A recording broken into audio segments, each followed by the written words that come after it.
Hey, everybody. Thanks for tuning in to the Hanging On to Hope podcast. I'm Brenda J. And I'm Karen Wonder. And we are HangingOnToHope.org.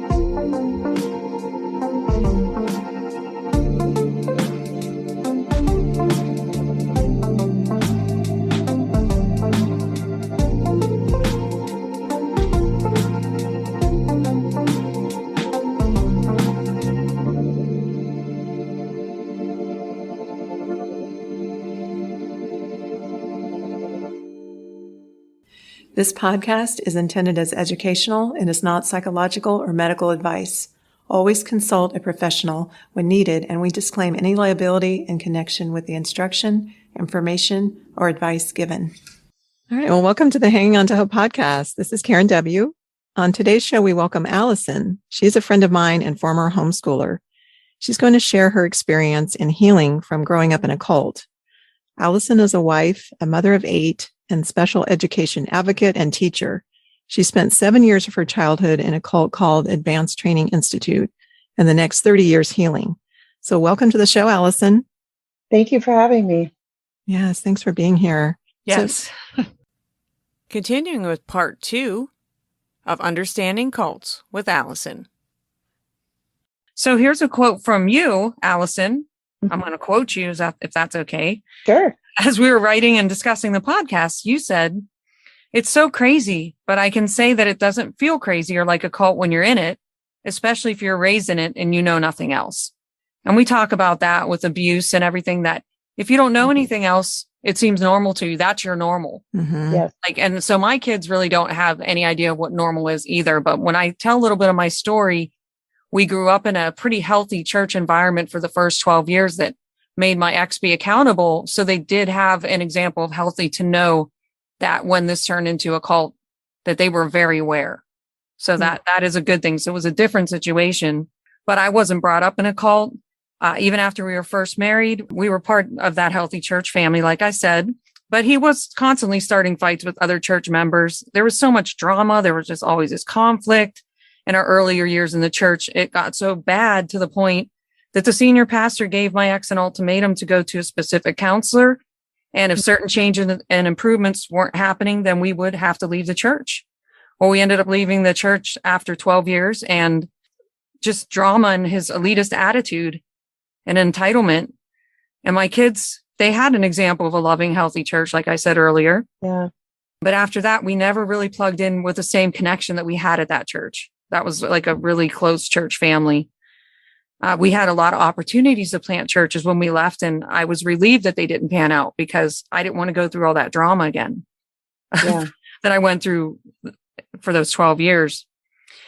But for a couple of years, he helped plant some churches in California. He had a couple good friends that were pastors.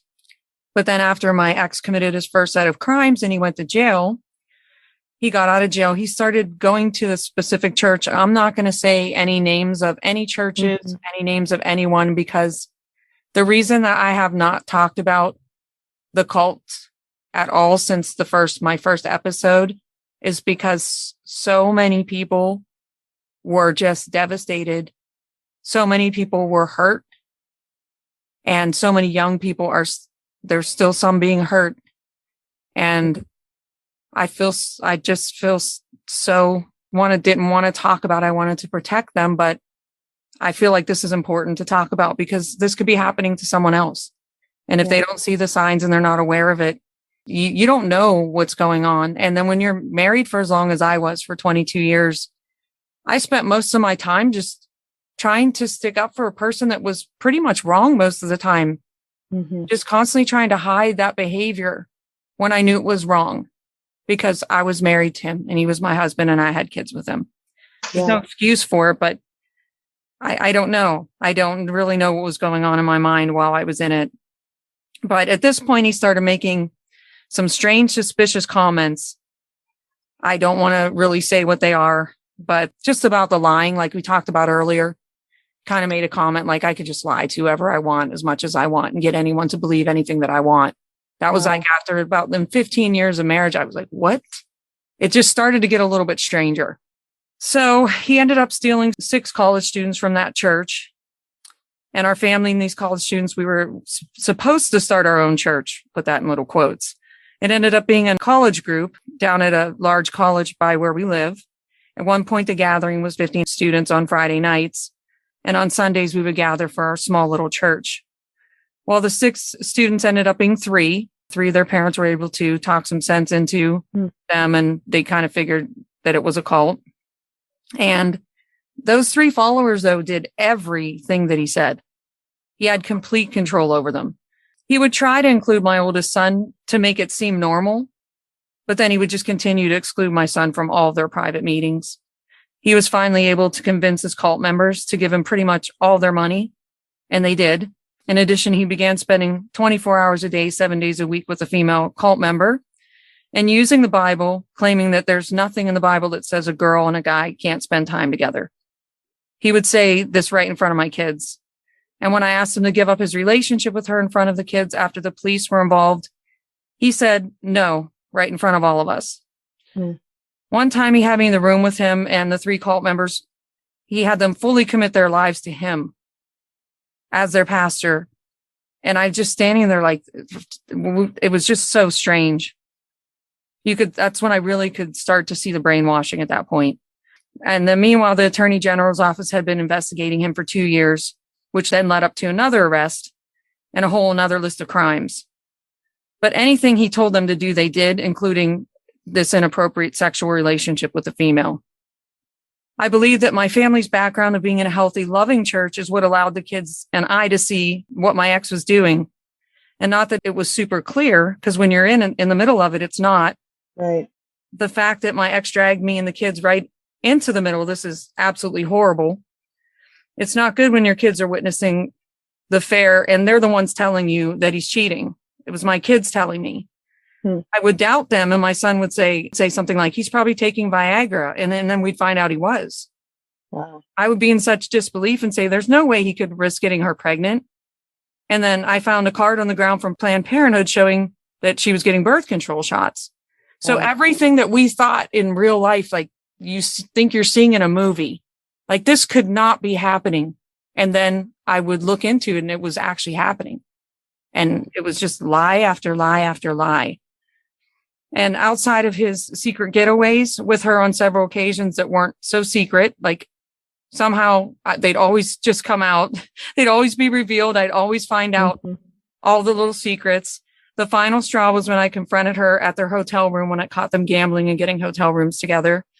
My ex immediately rushed home so he could stop me from telling the other cult members of their affair.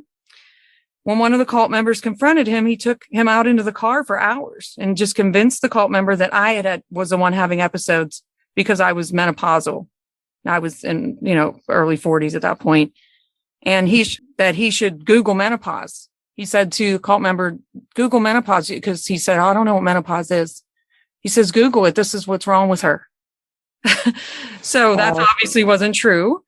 He was actually cheating. Everything I told him was true. And he would not let that cult member leave the car for hours till he fully convinced him that I was crazy. He went out of his way to make sure that they had good jobs and that they gave him all their money. I am grateful that the kids were able to recognize that his behavior was so bizarre and controlling, and that he's a narcissist with a huge sense of entitlement, and that the sociopathic side of him studied people. He took advantage of their weaknesses and vulnerabilities to his advantage. He still has a couple of followers. He has married the female cult member, and he still has access to their money. I'm grateful that my family came to our senses and we stopped this and got out of it when we did. He's still in constant contact with the kids and makes them feel obligated instead of wanting them to become independent adults and heal, which is what they need. They need that separation to heal. So now I did not even begin to call this a cult until I seriously researched what a cult and cult leader were. Yeah. So I was like in the middle of this, like I didn't want to label something if it wasn't true. Right. And so I really started to research this before, and I just started to look up the definition because it just didn't feel real. But my kids were so smart. They went to private Christian school too. And my 2 older kids were the ones that began explaining to me that this was a cult. So I finally had to accept what was happening, and I made the decision to get me and the kids free from the cult. So after that, I know I left a lot out. That was a lot, but I left a lot out too. Yeah. But we're just going to go over and explain to our listeners what a cult is. Yeah, to kind of get into that more. So now, what is a cult? So after we researched and collaborating all the information, it was defined as a cult as a group of people or movement held together by a shared commitment and extreme dedication to a certain authoritarian, charismatic leader or set of beliefs or practices that are often viewed as strange or evil by others. It has a belief system that has the answers to all of life's questions and offers a special solution to be gained only by following the leader's rules. It also has misplaced or excessive admiration for a particular person or thing. Yeah. And another definition could be a religious sect, generally considered to be an extremist or false, with its followers often living in an unconventional manner under the guidance of an authoritarian, charismatic leader. And if you want to expound a little bit, you had mentioned the BIE cult measure. Right. That's the cult measure that I have found now. Originally I found that list of like 10 attributes of a cult. But then, more recently, I found this BITE measure. It's written by a man named, I believe his last name is Hassan. He wrote a book about this. He was in a cult and then was able to get away from that. But it's when the organization tries to control the four main things: your behavior, what information you receive. We didn't have TVs or any of that, so there was very little information coming in. The organization tries to control your thoughts. And if the organization tries to control your emotions. And as an ATI child, we were taught not to feel anything, shut down all emotion. All emotion was wrong. Like, don't trust your emotions that are trying to tell you that something's wrong. Yeah. Right. Because they will lead you astray because they're evil. We were all walking around the cult members definitely walked around like robots with absolutely no emotion. I don't even know if they have any now. I was like a robot by the end. It's scary. Yeah. I still have trouble feeling, but I'm a lot better than I was. I definitely feel joy and freedom, so I'm not complaining. Right. I have those feelings. So specific factors in cult behavior are employing unethical, manipulative, authoritarian, and coercive techniques of persuasion, mind control over members, communal and totalistic organization, aggressive recruiting, systematic programs of indoctrination designed to advance the goals of the group's leaders to the actual or possible detriment of the members, their families, or the community. And some of the examples are isolation from former friends and family, debilitation, use of special methods to heighten suggestibility and subservience, powerful group measures, information management, suspension of individuality or critical judgment, promotion of total dependency on the group and fear of leaving it. People who follow a creepy pseudo-religious leader who makes them believe that their salvation lies in giving him money are also an example of a cult. Sounds familiar. Yeah. So we talk a little bit about maybe what type of person is a cult leader. And I think they fit in it's a very specific type of person who does this. Yes. Yeah. I've read so many books over the years, but I think that many cult leaders are definitely narcissistic, most probably sociopaths in their behavior and the way that they appear very jolly and fun-loving, and yet they get people to love them and then in order to control them. Some are, I would say, are actually psychopaths. I mean, we've seen when I was senior in high school, we had the Waco incident with the building burning down. Yeah. Interestingly enough, I clipped out that clipping from the newspaper and have saved it to this day. I still have it, which is interesting. I think that I felt a connection with these children running out of the building, to be saved from utter destruction. Wow. Yeah, I just watched on HBO, there's a show on Gwen Shamblin. I don't know if you're familiar with Gwen Shamblin, but she had a book called The Way Down Diet years ago. She started a church and it was a cult.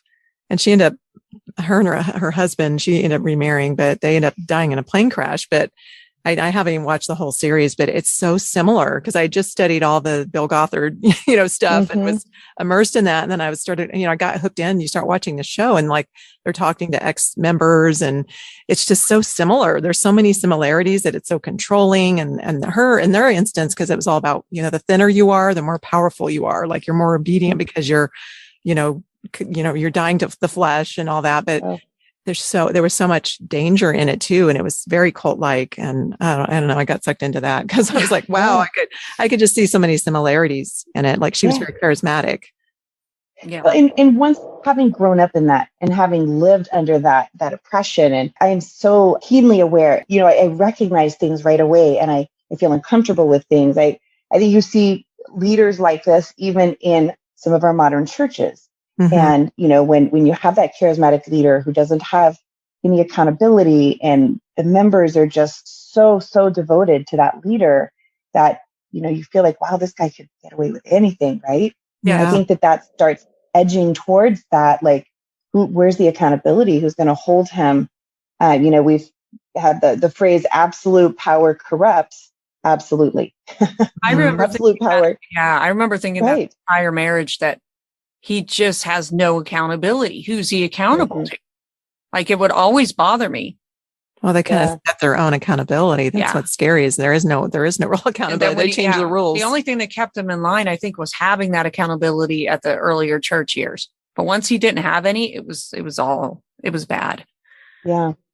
Well, according to many studies, cult leaders are people who tend to have psychosis or narcissistic personalities, and they generally exhibit sociopathic and abusive characteristics. In most cases, cult leaders do not lead a legitimate Christian church, but instead they lead a cult or cultic group, which they themselves created or founded. This is the story of my life. They don't allow criticism, and seek to control everything that goes on within their following. Because they're driven by their ego, they believe that they deserve to make these demands. And most cult leaders are malignant narcissists, like we've been talking about. They don't care about the damage they're causing. They don't care about the lies they're telling. They don't care about the families they're destroying. Throughout the world, many cult leaders will exhibit the same character traits and employ the same manipulative and coercive techniques. A bad tree will always bear bad fruit. The sad part of this is, I just read this while I'm reading it with her, is my ex makes his new wife apologize for destroying our family. Oh, wow. She takes the blame for it. Well, he doesn't, but she does. Yes. Yeah. My kids told me that she's apologized all them for destroying our family. Like he hasn't have any responsibility. No, not at all. He didn't do anything. That's crazy. Yeah. Well, and then within the world of Christianity, when you find these people, they are hardly shepherd, not at all. But instead, they're actually wolves in sheep's clothing, right? Looking to destroy. The cult leaders will claim to be a Christian. Mm-hmm. In fact, they're deceiving instruments of Satan who seek to deceive their followers for personal gain or for demonic motives. Yeah. Absolutely. Well, 2 Corinthians 11:13-15 says the following: For such men are false apostles, deceitful workmen, disguising themselves as apostles of Christ. And no wonder, for even Satan disguises himself as an angel of light. So it is to no surprise if his servants also disguise themselves as servants of righteousness. Their end will correspond to their deeds. Wow. And then we just heard that verse so many times and never actually made that connection to cult leaders. That's amazing. Yeah, that definitely rings true. Yeah. So then we just had some signs to look for if you or someone you know is in a cult. So we just have different bullet points. We can kind of take turns reading some of these. Yeah. Keep in mind that the checklist is meant to stimulate thought. It's not a scientific method for diagnosing the group.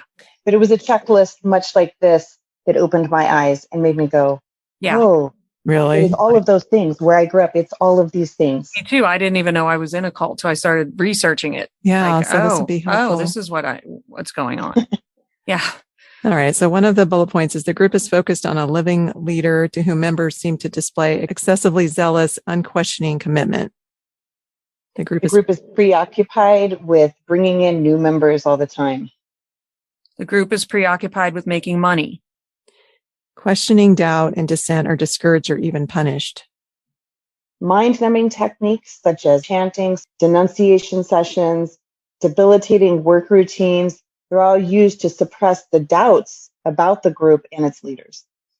The leadership dictates, sometimes in great detail, how members should think, act, and feel. The group is elitist, claiming a special exalted status for itself, its leaders, and members. The group has a polarizing us versus them mentality, which causes conflict with the wider society. The group's leader is not accountable to any authorities. The group teaches or implies that it is supposedly exalted ends justify means that members would have considered unethical before joining the group, like a bogus charity. The leadership induces guilt feelings in members in order to control them. Members' subservience to the group causes them to cut ties with family and friends and to give up personal goals and activities that were of interest before joining the group. And this was definitely, I witnessed this. Definitely witnessed this. Members are expected to devote inordinate amounts of time to the group. Members are encouraged or even required to live and or socialize only with the group members, which would be your doctor, your pediatrician is a group member, your pastor, everything, the entire community is within that cult. Now, if a group that you belong to has many of the following criteria to a significant degree, you may have cause for concern. Number 1, the group is led by one or a few individuals, charismatic, determined, and domineering. The leaders are self-appointed and claim to have a special mission in life. Leaders answer to no higher authorities. They are sole interpreters of doctrine and policy. The group centers its veneration on the leaders directly rather than on God, a higher political power, science, or whatever. The group structure is hierarchical and authoritarian. Rarely will you find an open election in a cult. The group tends to be totalitarian, with elaborate rules and rituals that occupy large parts of every day. To break a rule or ignore a ritual carries the danger of expulsion from the group.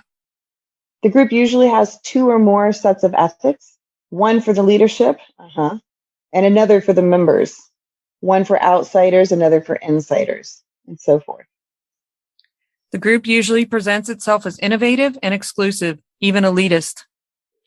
The group has 2 main purposes, recruiting new members and fundraising. It's unlikely to support or even encourage legitimate charity work except as a front for recruitment. Okay, so we're finished the checklist and we're just going to continue. We just have a little bit more here about cults and then we're going to move on. Traumatic narcissism has a harmful effect. How do cult leaders persuade others into these abusive situations? Most cult leaders are very charismatic. Cult leaders' charisma also helps them to set up a power imbalance between them and their followers. Each leader has been given this special status by the people who are in awe of him. Charismatic leaders tend to be intuitive. They're able to read people. They thrive on chaos. They'll create crisis situations.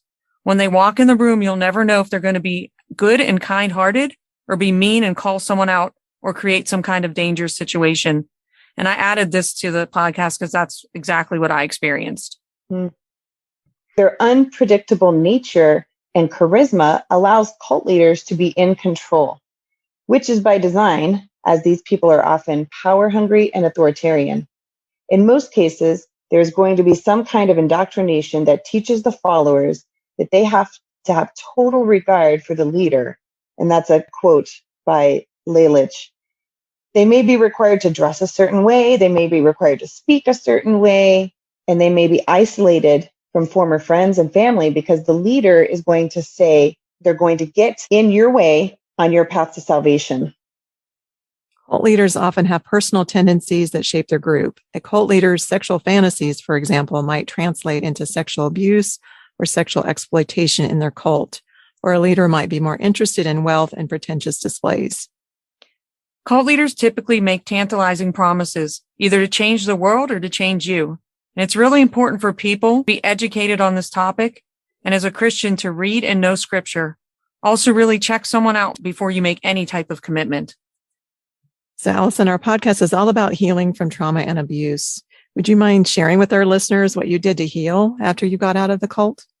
Yes. So, originally I just left and sort of swept it under the rug, closed the door and moved on. I went to college. Interestingly enough, my college roommate, I was a psychology major, and she several times during our time in college suggested that I might want to go get counseling. But of course, I had been taught that that was wrong and it would, would damage me. So I refused that. But I was really looking for a new start, just kind of holding on to this idea that down the road, I could marry this really great man and have my own little family, and it would be very different. It was actually only about 12 years ago when I realized that this was a cult. Even at that point, I still was refusing counseling. Some of those messages are so ingrained into you that it takes so much work to get them out. And if this is you, if you're listening right now and this is you, it's okay. It's okay if you don't go to counseling right now. Go when you're ready. But listen to the people around you, the people who have gone to counseling, who have crossed over and they're free and healed and happy and they're living beautiful lives. Listen to that, because that can be you too. And I don't know anyone who's walked through this type of trauma that hasn't benefited from having counseling. Yeah. I started reading a lot of books. I love to understand things. I wanted to read and understand and have knowledge about everything related to this. Yeah. I'm the same way. So before, I hadn't really wanted to touch theology at all. I think one of my ways of dealing with this was, well, I'm going to love Jesus and the people around me, and I'm good. I need the basic gospel message. And after that, I don't really want to get into it on any theology at all. And I actually went to a seminary, a local seminary here, and attended a class that was designed just for women, because they wanted to empower women to understand and to teach. And so I participated in that. It shut down because it happened right in the middle of COVID. But, even just that willingness was a big step, to go and to even listen to someone teach on theology. And then I will say counseling. I worked with a counselor, therapist for a while. I found support groups. There's actually thousands of kids, I say kids, adults just like me who grew up in this cult. And, they're out there. So some of us have found each other and created some support groups. And I have a few people that I actually am close to now, and we can get together and have coffee and reminisce, talk about it, talk about healing. And I think that's very important, to have that camaraderie. Yeah. I've listened to a lot of podcasts. And when I went looking for a counselor, I actually was very intentional. There were years where there would be someone at my church who offered counseling, and I really wanted someone who was highly trained and had experience with cults. Yeah, I had a hard time finding that. You were able to find that? Yeah, I did find someone who had a little bit of experience with that. Not much, because it's so rare. Yes. But she had also had a lot of experience with missionaries who had been overseas, who had been disconnected from American culture, and then were coming back into American culture. And in one sense, that's what I did. I was removed from all culture around 9-10 years old, and trying to come back into American culture. Yeah. it was just shocking, going through that process, and really, it's almost like layers of the onion. I think whew, wow, I've finally gotten to the last layer, and then, oh no, there's more. Yeah. Just wait, there's more. Right. How is your relationship with church now? Is that something that's still a struggle? It has been. If I feel like a church is being very legalistic in their presentation of a Bible verse, or maybe being exclusive to a Bible verse when there's really other verses that talk about the same topic. When you talk about authority, that's a challenge for me. Now, there is healthy authority laid out in Scripture, but that has always been a challenge for me. Yeah. Because, one church that we were joining this church, and it's a lovely, wonderful church with amazing people. We were there for a few years, and we loved the church. We loved the people. But filling out a member application, I had to sign it that I'd be willing to submit to the authority of the church. I stared at that for 6 weeks. I thought, I don't know what to do. I love this church. I love the people. I don't see any signs, no red flags of the toxic things. So I actually added a little amendment on there and was like, as long as the authority is, submitted to God's word. And I don't remember exactly what I said, but and then I signed it, and I thought they probably think I'm crazy, but I feel like I need to be very, very explicit and very detailed. And I can submit to authority as long as it's healthy authority. Right. Yeah. And I think going over everything we went over in this podcast, even if some of it was repetitive, I think it's extremely helpful if anybody that listens to it was in a cult or came out of a cult to heal. Because if you can really listen to this podcast and take each piece of it and realize that that's what if you can relate to any of it, like I experienced that, then you need to heal from that. Yeah. And you lose your identity when you're in a cult. So I think what's really been big for me is having years to myself and not getting into another, especially a controlling. Anytime I feel any sense of someone trying to control me now, I immediately have to back away. Yeah. And that's something I still have to heal from. But just taking the time to go, oh, I like doing this, finding out who I am. I lived a life for 22 years where I just worked all the time and provided I was a robot. What I liked and what mattered didn't matter. And now I'm like, oh, I do matter. I matter to God, and God wants to know what I love. He wants to know the desires of my heart, and I'm discovering who I am. And I think that's the most important thing of coming out of a cult, is just taking the time to learn who you are. And then when God restores everything and you have that freedom, then you can bring, maybe someday that I can bring that a relationship back into my life. But you can't do that if you don't know who you are, because then all you're going to do is conform again. Yes. So I think that is one of the biggest things coming out of a cult, is just discovering who you are again, and that brainwashing and that robot mentality, and going, I'm a person that God loves.